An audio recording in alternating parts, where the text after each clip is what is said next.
Well, 45 minutes on this one. Yes, Mr. Speaker, I will do as guided on the first matter. Allow me, Mr. Speaker, to say on the issue that was raised on a point of order about tabling statistics on recoveries of livestock.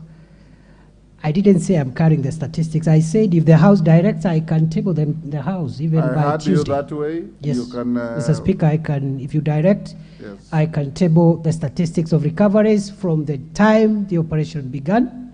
In fact, we can even take it backwards a bit, 2 months before, and these 2 months when there have been an operation, and the recoveries and where and what is remaining. Mr. Speaker, also, I may be informed the House through you that I am informed that the High Court in Chuka has ruled in favor of the Prosecution Council and in favor of the state to cancel the anticipatory bail on the suspected killers. Mr. Speaker, other than that, let me mention or respond to the other issues quickly. We are strengthening the independent police oversight authority to supplement the work of the Internal Affairs Unit of the National Police Service to provide an independent arm of the state that can help in dealing with extrajudicial killings. I confirm to the House, Mr. Speaker, and assure the House and the member for Manyata that all extrajudicial instances of extrajudicial killings are actively under investigation, and the policy of this administration is zero tolerance on extrajudicial killings. The police officers have been informed accordingly that we shall not protect any officer who misuses their firearm to kill people other than what the law provides on the use of lethal force in law enforcement. Honorable Speaker, with regard, and that includes the issue around the killing in Kianjokoma. Mr. Speaker, the second one, raised by the member for Baringo North, the Honorable Makilap, that yes, it's true there was that incident, and I want to tie that to the other supplementary question raised by the member for Elgeyo Marakwet, the women rep, because they are related. There was an incident at Iten Hospital. The suspect involved, the person involved is a suspected bandit because he had bullet wounds and he could not explain where he was shot, and he just came to look for treatment.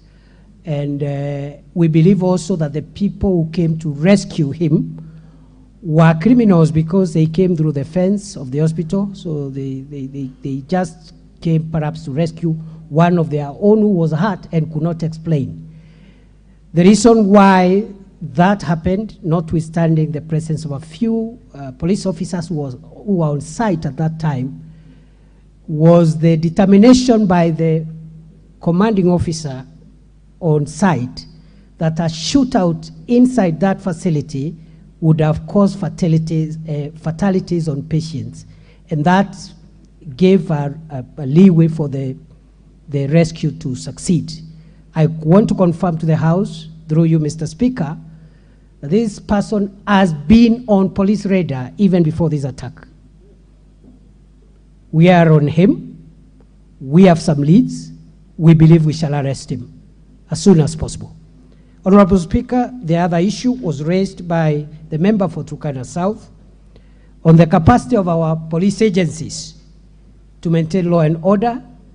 Honorable Speaker, I am persuaded that Kenya has enough police officers and enough wherewithal to handle all our challenges, including the challenges we are facing in northern Kenya.